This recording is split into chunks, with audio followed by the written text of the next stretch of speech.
সুপ্রিয় দর্শক, আসসালামু আলাইকুম। আপনাদের সবাইকে স্বাগত জানাচ্ছি এখনকার আলোচনায়। আপনাদের সঙ্গে আছি আমি সিরাজুল ইসলাম। দর্শক, দুপুরবেলার ভিডিওতে যে খবর দিয়েছিলাম সেই খবর কিন্তু সন্ধ্যা হতে না হতেই বদলে গেল। কি সেই খবর? সৌদি আরব এবং আমেরিকার মধ্যকার পরমাণু চুক্তি বদলে গেল কেমন করে? তখন বলা ছিল যে আমেরিকা শর্ত ছাড়াই সৌদি আরবকে পরমাণু কর্মসূচি পরিচালনা করার জন্য চুক্তি করেছে। কিন্তু সন্ধ্যার খবরে প্রকাশ পাচ্ছে ডোনাল্ড ট্রাম্প জাস্ট তার অবস্থান বদলে ফেলেছেন।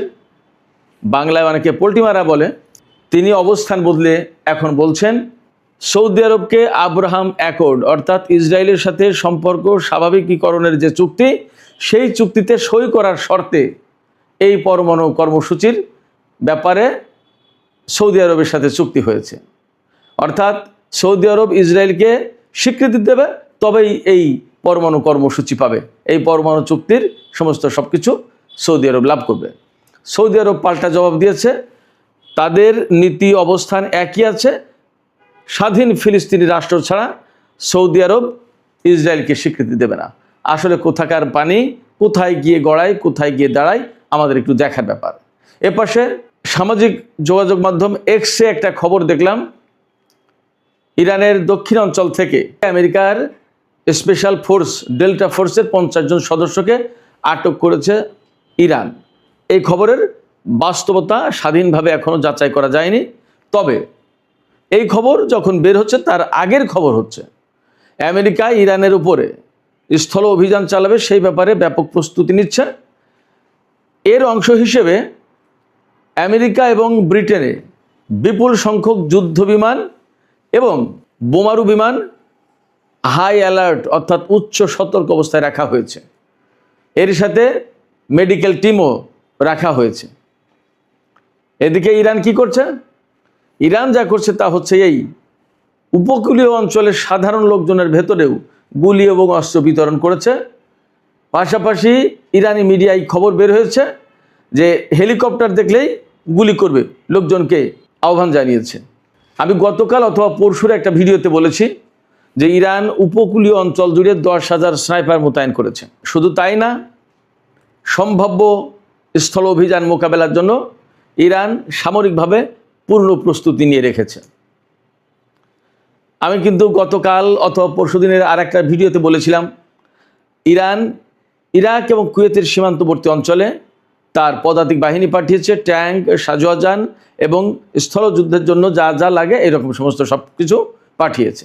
এদিকে আমেরিকার প্রেসিডেন্ট ডোনাল্ড ট্রাম্প ইরানের বিদ্যুৎ স্থাপনায় হামলার যে হুমকি দিয়েছে তার জবাবে ইরান বলেছে, ইরানের গণমাধ্যমে একদম মেইন স্ট্রিমের গণমাধ্যমে খবর এসেছে সংযুক্ত আরব আমিরাত, কাতার এবং সৌদি আরবের 4টা বিদ্যুৎ কেন্দ্রে হামলা চালাবে বলে ইরান একদম পরিষ্কার ঘোষণা করেছে।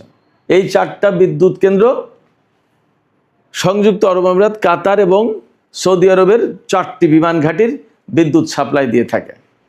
তার মানে হচ্ছে আমেরিকা যেভাবে ইরানের উপর হামলা চালাতে যাচ্ছে ইরান ঠিক সেইভাবেই জবাব দেবে। এ কারণে সম্ভবত পররাষ্ট্রমন্ত্রী সাইদ আব্বাস আরাকচি বলেছেন চোখের বদলে চোখ, এই নীতি এখন থেকে ইরানের সামরিক বাহিনী অনুসরণ করবে। তো সুপ্রিয় দর্শক, এই সমস্ত সব কিছু মিলে আমরা এখন বিস্তারিত আলোচনা করব। আশা করি শেষ পর্যন্ত সঙ্গে থাকবেন। আর ভিডিও যদি ভালো লাগে তাহলে লাইক, কমেন্ট, শেয়ার করবেন এবং চ্যানেলটি সাবস্ক্রাইব করে সাথেই থাকবেন।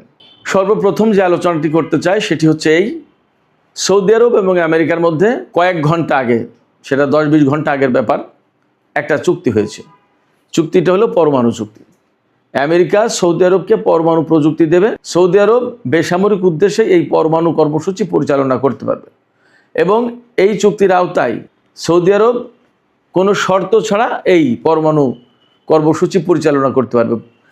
শর্ত ছাড়া বলতে প্রধানত 2টা শর্তের একটা সম্ভাবনা বা আশঙ্কা ছিল। সেই 2টো শর্ত ছাড়াই আমেরিকা সৌদি আরবকে নাকি এই পরমাণু চুক্তি করে দিয়েছে। সেই 2টো শর্তের একটা হলো সৌদি আরব ইউরেনিয়াম সমৃদ্ধকরণ করতে পারবে না, কিন্তু সেই শর্ত জুড়ে দেওয়া হয়নি। আরেকটা ছিল, সম্ভাবনা ছিল যে ইসরায়েলকে স্বীকৃতি দিতে হবে, কিন্তু এই চুক্তিতে 2টো শর্তের একটাও নেই। খবরটা এই ছিল প্রাথমিকভাবে। কিন্তু কিছু ঘন্টা অর্থাৎ কয়েক ঘন্টা যেতে না যেতেই মার্কিন প্রেসিডেন্ট ডোনাল্ড ট্রাম্পের পক্ষ থেকে বক্তব্য এসে গেছে। তিনি বলছেন এই চুক্তির প্রধান শর্ত ইসরায়েলকে স্বীকৃতি দিতে হবে, অর্থাৎ আব্রাহাম অ্যাকর্ডে সই করতে হবে। আব্রাহাম অ্যাকর্ডটা কি? আব্রাহাম অ্যাকর্ড হচ্ছে আগেরবার যখন ডোনাল্ড ট্রাম্প ক্ষমতায় এসেছিলেন তখন তিনি ইসরায়েলের সাথে মুসলিম দেশগুলোর সম্পর্ক স্বাভাবিকীকরণ, ইসরায়েলকে একটা স্বাধীন সার্বভৌম রাষ্ট্র হিসেবে, বৈধ রাষ্ট্র হিসেবে স্বীকৃতি দেওয়া, তার সাথে সম্পর্ক তৈরি করা, সমস্ত সব কিছু অ্যাজ ইউজুয়াল আর 10টা-5টা রাষ্ট্রের সাথে যেভাবে অন্যান্য রাষ্ট্র করে ইসরায়েলের সাথেও তাই করতে হবে। সেই সময় এই চুক্তিতে সই করেছিল সংযুক্ত আরব আমিরাত, বাহরাইন, সম্ভবত মরক্কো এবং সুদান। ডোনাল্ড ট্রাম্প এই কথা বলছেন যে এই আব্রাহাম অ্যাকর্ডে সই করার শর্তে সৌদি আরবকে পরমাণু প্রযুক্তি এগুলো দেওয়া হচ্ছে।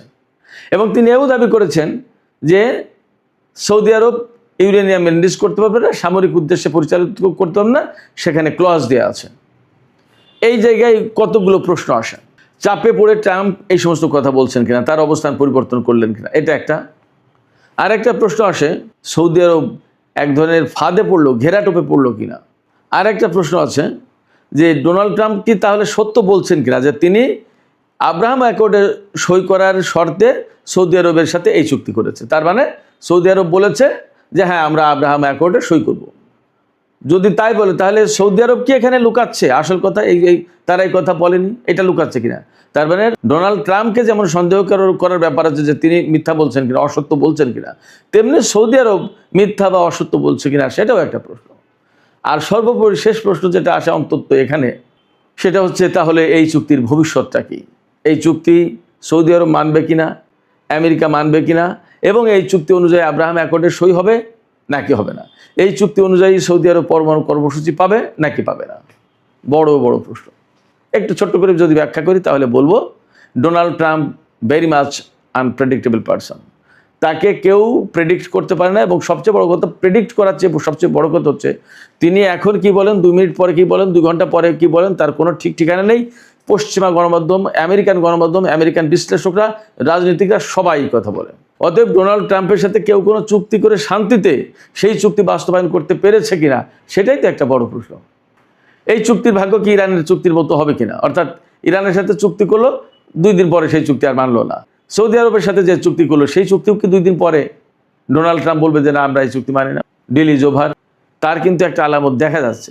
হয় এখন সৌদিকে আমেরিকার কাছে আত্মসমর্পণ করে নত হয়ে বলতে হবে ঠিক আছে আমরা আব্রাহাম অ্যাকর্ডে সই করছি, দিন আমাদের পরমাণু প্রযুক্তি, অথবা সৌদি আরবকে বলতে হবে যে না, স্বাধীন ফিলিস্তিন রাষ্ট্র না হওয়া পর্যন্ত আমরা এই চুক্তিতে সই করবো না, তাতে আপনি আবারে প্রযুক্তি দেন আর না দেন। তবে এখানে চূড়ান্তভাবে যে কথা বলা যাবে সেটা হচ্ছে সৌদি আরব এবং আমেরিকার মধ্যে যে পরমাণু বিষয়ক চুক্তি হয়েছে সেই চুক্তি এখন প্রশ্নের ঊর্ধ্বে নয়। এই নিয়ে নানা প্রশ্ন আছে। সবচেয়ে বড় প্রশ্ন হচ্ছে এই চুক্তি করতে গিয়ে সৌদি আরব আমেরিকার কাছে নতুন করে ফাঁদে পড়লো কিনা। সময় বলবে, আমরা অপেক্ষা করি। সুপ্রিয় দর্শক, এবার ইরান আমেরিকা এই প্রসঙ্গে চলে আসি। খুব সম্প্রতি রিপোর্ট বের হয়েছে মার্কিন কেন্দ্রীয় গোয়েন্দা সংস্থা যেটা CIA, তাদের কয়েকটা ঘাঁটিতে হামলা চালিয়ে তছনছ করে দিয়েছে ইরান।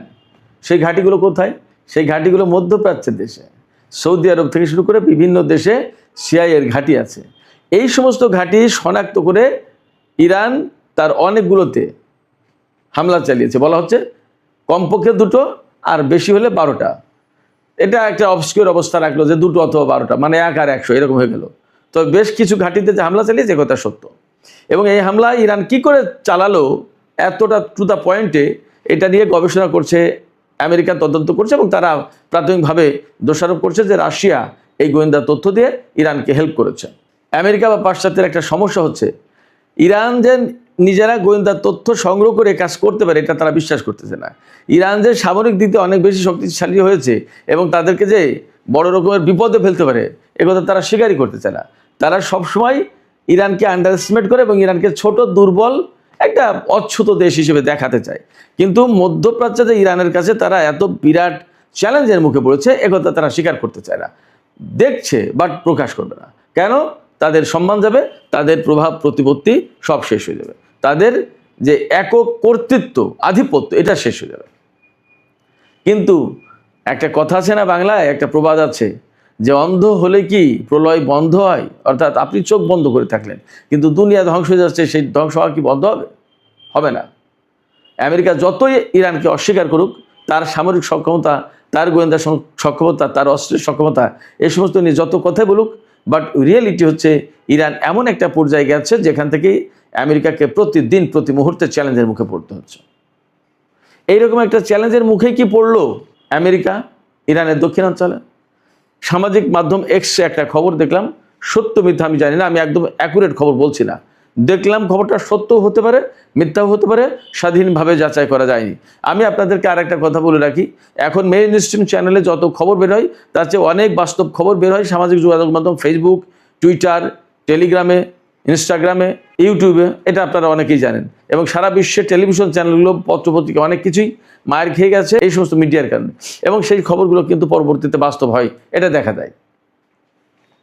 তো যাই হোক, আমি এখনও বলছি না যে দক্ষিণ অঞ্চলে 50 জন ডেল্টা ফোর্সের সদস্যকে আটক করেছে ইরান, বাট খবর এমন দেখলাম, যদি এরকম হয় তাহলে আমি ব্যক্তিগতভাবে অবাক হব না। এই কারণে ইরান অনেক দিন থেকেই প্রস্তুতি নিয়ে রেখেছে যে দক্ষিণ অঞ্চলে এই যে আমেরিকা হামলা চালাচ্ছে, এই হামলার মধ্য দিয়ে মূলত দক্ষিণ অঞ্চলটাকে, ইরানের সামরিক বাহিনীর সক্ষমতাকে ধ্বংস করে দিয়ে সামরিক বাহিনীকে ভেতরে ঢুকে দিয়ে এই অঞ্চল দিয়ে আমেরিকার সেনা স্থল অভিযান শুরু করবে।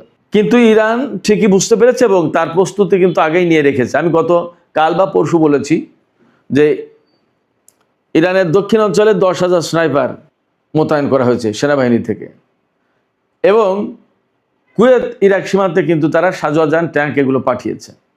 তার মানে তাদের কিন্তু আমেরিকাকে মোকাবেলার প্রস্তুতির অংশ হিসেবে এগুলো করেছে, এটা পরিষ্কার দেখতে পাচ্ছি আমরা। সেক্ষেত্রে 50 জন মার্কিন ডেল্টা ফোর্সের সদস্যকে যদি আটক করে তাতে অবাক হওয়ার কিছু থাকবে না, এবং আমেরিকা যদি সত্যি সত্যি সেনা পাঠায় রেকি করার জন্য, অর্থাৎ পরিস্থিতি জানা বোঝার জন্য, তাতেও অবাক হওয়ার কিছু থাকবে না, অসম্ভব কিছু না। এবার আমি এই আলোচনার প্রথম দিকে বলেছিলাম যে ইরানের উপকূলীয় অঞ্চলের বা দক্ষিণ অঞ্চলের খুজেস্তান প্রদেশের সমস্ত জায়গায় লোকজনকে এইরকম বলা হচ্ছে, আহ্বান জানানো হচ্ছে, ইরানের গণমাধ্যমে খবর, এই সমস্ত এলাকার সাধারণ জনগণকে বলা হয়েছে হেলিকপ্টার দেখলে যাতে গুলি করে। তার মানে ইরান খুবই ধারণা করছে বা আশঙ্কা করছে যে যে কোনো মুহূর্তে আমেরিকা ইরানের ভেতরে স্থল অভিযান চালাবে, এবং সেই কারণে উপকূলীয় অঞ্চল, বিশেষ করে হরমুজগান প্রদেশের লোকজনের ভেতরে গুলি এবং ছোটোখাটো আগ্নেয়াস্ত্র, পিস্তল, রিভলভার বা শর্টগান, হ্যান্ডগান এই সমস্ত বিতরণ করা হয়েছে। তার মানে হচ্ছে আমেরিকা যদি স্থল অভিযান চালায় তাহলে তারা, মার্কিন সেনারা ইরানের ভেতরে গণ প্রতিরোধের মুখে পড়বে। এই স্থল অভিযানের ব্যাপারে আমেরিকার পক্ষ থেকে কিছু কিছু সিগন্যাল পাওয়া যাচ্ছে। আমেরিকা এবং ব্রিটেনে বহু সংখ্যক যুদ্ধ বিমান এবং বোমারু বিমান প্রস্তুত রাখা হয়েছে।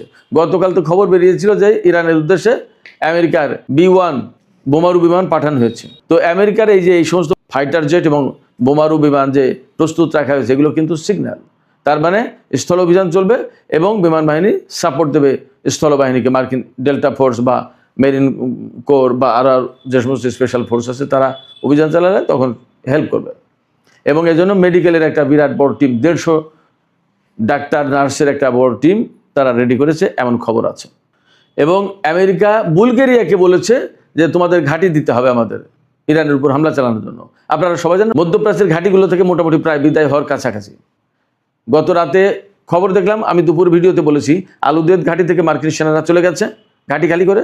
আজকে আর একটা খবর দেখলাম, সম্ভবত প্রিন্স ফয়সাল এয়ারবেজ, সেই ঘাঁটিও ছেড়ে গেছে, অথবা মোয়াফাক-আল সালতে, যে কোনো একটা ঘাঁটি একদম ক্লিয়ারলি কমপ্লিটলি খালি করে ফেলেছে। সেখানে মার্কিন সেনা তাদের বিমান, ড্রোন কোনো কিছুই রাখেনি। তো বুলগেরিয়াকে আমেরিকা তাদের বিমান ঘাঁটি ব্যবহারের সুযোগ দিতে বলেছে এবং বুলগেরিয়া রাজি হয়েছে। বুলগেরিয়া হচ্ছে নেটোভুক্ত একটা পূর্ব ইউরোপের দেশ, এবং পূর্ব ইউরোপের যে সমস্ত দেশ নেটোতে জয়েন করেছে তারা আমেরিকার অনেক বেশি অনুগত। ইরান বুলগেরিয়াকে সতর্ক করেছে যে ঘাঁটি দেওয়ার ব্যাপারে সতর্ক থাকো। ইরানের নীতি হচ্ছে কি, যে যেখান থেকে হামলা হচ্ছে সেই জায়গায় ইরান হামলা চালায়। বুলগেরিয়া থেকে যদি আমেরিকা হামলা চালায় তাহলে বুলগেরিয়ার উপর কিন্তু ইরান হামলা চালাতে পারে। তার মানে তখন নেটো জোটের আর একটা দেশ যুদ্ধের ভেতরে জড়িয়ে গেল, তখন হয়তো নেটো জোটের প্রশ্ন আসতে পারে একদম পুরো যুদ্ধে জড়িয়ে যাওয়ার। যদি তাই হয় তখন চীন রাশিয়ার ভূমিকা কী হবে তা কিন্তু একটা বড় প্রশ্ন। তার মানে বিশ্বযুদ্ধ কি আসন্ন, সে একটা প্রশ্ন এই প্রেক্ষাপটে দাঁড়িয়ে যাচ্ছে। এরই মধ্যে ইরান ৫,৫০০ কিলোমিটার পাল্লার ক্ষেপণাস্ত্রের পরীক্ষা চালিয়েছে। কেন? বুলগেরিয়াকে শুধু উদ্দেশ্য করে নয়, নতুন ব্রিটিশ প্রধানমন্ত্রীর কাছে ব্রিটেনের ঘাঁটি এবং দিয়াগো গার্সিয়া ঘাঁটি, যেটা ব্রিটিশ অধীনে, সেই ঘাঁটি ব্যবহারের জন্য চাপ সৃষ্টি করেছে। কেয়ার স্টারমার দেয়নি, এই নতুন প্রধানমন্ত্রী দিয়েও দিতে পারে। যদি দেয় তাহলে দিয়াগো গার্সিয়া ঘাঁটিতে ইরানের হামলার প্রশ্ন আছে, তখন একটু দূরবর্তী পাল্লার ক্ষেপণাস্ত্র প্রয়োজন। সেই জন্য ইরান হয়তো এই ৫,৫০০ কিলোমিটার পাল্লার ক্ষেপণাস্ত্রের পরীক্ষা চালিয়েছে। ইরান থেকে বুলগেরিয়ার দূরত্ব ১৮০০ কিলোমিটার থেকে ২,০০০ বা ২,৩০০ কিলোমিটারের ভিতরে। আর ব্রিটেন কতটুকু আমি জানি না, সম্ভবত ৫,৫০০ কিলোমিটার হতে পারে। আবার দিয়াগো গার্সিয়া ঘাঁটি সম্ভবত ৩৮০০ বা ৪,০০০ কিলোমিটার। তার মানে ৫,৫০০ কিলোমিটার পাল্লার ক্ষেপণাস্ত্র হলেই ইরান সব কাভার করতে পারে। যদি এই সমস্ত ঘটনাগুলো ঘটে তাহলে যুদ্ধের বিস্তৃতি মারাত্মকভাবে বেড়ে যাবে। এবং আমি যে বললাম, বুলগেরিয়া যদি যুদ্ধে জড়িয়ে যায়, ইরান যদি বুলগেরিয়ায় হামলা চালায় আর বুলগেরিয়া যদি রিয়্যাক্ট করে, তাহলে নেটো জোটের কিন্তু তখন যুদ্ধে জড়িয়ে যাওয়ার প্রশ্ন। অবশ্যই আমেরিকাকে প্রথম যুদ্ধে নেটো জোট বা ইউরোপীয় ইউনিয়ন সমর্থন দেয়নি, এখন নতুন করে দেবে কিনা সেটা সময় বলবে, দেখা যাক। এদিকে আমি আর একটা খবর বলেছিলাম যে মার্কিন প্রেসিডেন্ট ডোনাল্ড ট্রাম্প যে বলেছেন যে হরমুজ প্রণালীতে আর যদি একটা জাহাজে হামলা চালানো হয়, তখন আমরা একটা সেতু অথবা একটা বিদ্যুৎ কেন্দ্রে হামলা চালাবো ইরানের। গত রাতে ইরান যে হামলা চালিয়েছে সেটা কিন্তু মার্কিন জাহাজ, মার্কিন তেলবাহী জাহাজে। এর জবাবে কিন্তু ইরানের কোনো বিদ্যুৎ স্থাপনায় হামলা চালিয়েছে তা কিন্তু জানা যায়নি, পাওয়া যায়নি খোঁজ। আমেরিকার যে হুমকি, এই হুমকির জবাবে ইরান কিন্তু বলে রেখেছে, আমেরিকা যদি ইরানের বিদ্যুৎ কেন্দ্রে হামলা চালায় তাহলে ইরান মধ্যপ্রাচ্যের অন্তত ৪টি বিদ্যুৎ কেন্দ্রে হামলা চালাবে। সেই বিদ্যুৎ কেন্দ্রগুলোর একটি হচ্ছে আল তাওবিলা বিদ্যুৎ কেন্দ্র, এটা দুবাইয়ে সংযুক্ত আরব আমিরাতে অবস্থিত। এই বিদ্যুৎ কেন্দ্র থেকে আল জাফরা বিমান ঘাঁটিতে বিদ্যুৎ সরবরাহ করা হয়, আমেরিকার ঘাঁটিতে। আর একটা বিদ্যুৎ কেন্দ্রের নাম হচ্ছে দেওয়া, DWA। এই বিদ্যুৎ কেন্দ্র থেকে আমেরিকার মিনহাদ বিমান ঘাঁটি সংযুক্ত আরব আমিরাতে, এই বিমান ঘাঁটিতে বিদ্যুৎ সরবরাহ করা হয়। তার মানে এই বিদ্যুৎ কেন্দ্র টার্গেট করবে ইরান, সংযুক্ত আরব আমিরাতে এই দুটো। কাতারের রাস লাফান বিদ্যুৎ কেন্দ্রে হামলা চালানোর হুমকি দিয়েছে ইরান। এই বিদ্যুৎ কেন্দ্র থেকে আল উদেদ বিমান ঘাঁটিতে বিদ্যুৎ সরবরাহ করা হয়। আর সৌদি আরবের রিয়াদ পাওয়ার প্ল্যান্ট, এই বিদ্যুৎ কেন্দ্রে হামলা চালানোর হুমকি দিয়েছে ইরান। এই বিদ্যুৎ কেন্দ্র থেকে প্রিন্স সুলতান এয়ারবেজ, সৌদি আরবে যেটা, মার্কিন এই বিমান ঘাঁটিতে বিদ্যুৎ সরবরাহ করা হয়। তার মানে মধ্যপ্রাচ্যের খুব গুরুত্বপূর্ণ 4টি বিমান ঘাঁটিতে যে সমস্ত বিদ্যুৎ কেন্দ্র বিদ্যুৎ সরবরাহ করে, সেই সমস্ত বিদ্যুৎ কেন্দ্রের উপরে ইরান হামলা চালানোর হুমকি দিয়েছে। তো সামগ্রিক পরিস্থিতিতে যা বোঝা যাচ্ছে, মধ্যপ্রাচ্যে আমেরিকার অবস্থা যথেষ্ট নাজুক। ইরান এখন যে কথা বলছে যে মধ্যপ্রাচ্য থেকে সম্পূর্ণভাবে মার্কিন সেনা চলে না যাওয়া পর্যন্ত এই হামলা বন্ধ হবে না। তার মানে ইরান ধরে নিয়েছে যে পরিস্থিতি তৈরি করেছে, আমি গতকালকে একটা ভিডিওতে বলেছিলাম যে মধ্যপ্রাচ্যের সমস্ত দেশ থেকে তাড়িয়ে গুটিয়ে আস্তে আস্তে ইসরায়েলের দিকে নিয়ে যাচ্ছে ইরান। আর মধ্যপ্রাচ্যের অনেকগুলো ঘাঁটি কিন্তু খালি করে ফেলেছে। ব্যাপারটা যদি তাই হয় তাহলে এই সমস্ত ঘাঁটির পরিণতি কী? ইরান সহজে এখানে ফিরতে দেবে না। তাহলে দাঁড়াচ্ছে পরিস্থিতি এইরকম, মধ্যপ্রাচ্য থেকে আমেরিকা চলে যাবে কিনা, মধ্যপ্রাচ্যের বিভিন্ন ঘাঁটি থেকে আমেরিকার সেনা থেকে প্রত্যাহার করবে কিনা, চূড়ান্তভাবে মধ্যপ্রাচ্যে আদৌ আমেরিকার সামরিক উপস্থিতি আর থাকবে কিনা, সেই প্রশ্ন এখন বড় হয়ে দেখা দিয়েছে। সুপ্রিয় দর্শক, এখনকার আলোচনা এখানে শেষ করতে চাইছি। আপনাদের কাছে আমি এই একই প্রশ্ন রেখে গেলাম যে আপনারা কি মনে করেন যে মধ্যপ্রাচ্য থেকে আসলেই আমেরিকার চলে যাওয়ার কোনো প্রশ্ন সামনে এসে দাঁড়িয়েছে? আপনাদের কি মনে হয়? আপনাদের মতামত ভিডিও কমেন্টে জানাতে পারেন। আর ভিডিও ভালো লাগলে লাইক, কমেন্ট, শেয়ার করবেন এবং চ্যানেলটি সাবস্ক্রাইব করে সাথেই থাকবেন। সুপ্রিয় দর্শক, এখনকার মতো আলোচনা এখানে শেষ করতে চাইছি। আপনারা সবাই অনেক অনেক ভালো থাকুন। আল্লাহ হাফেজ।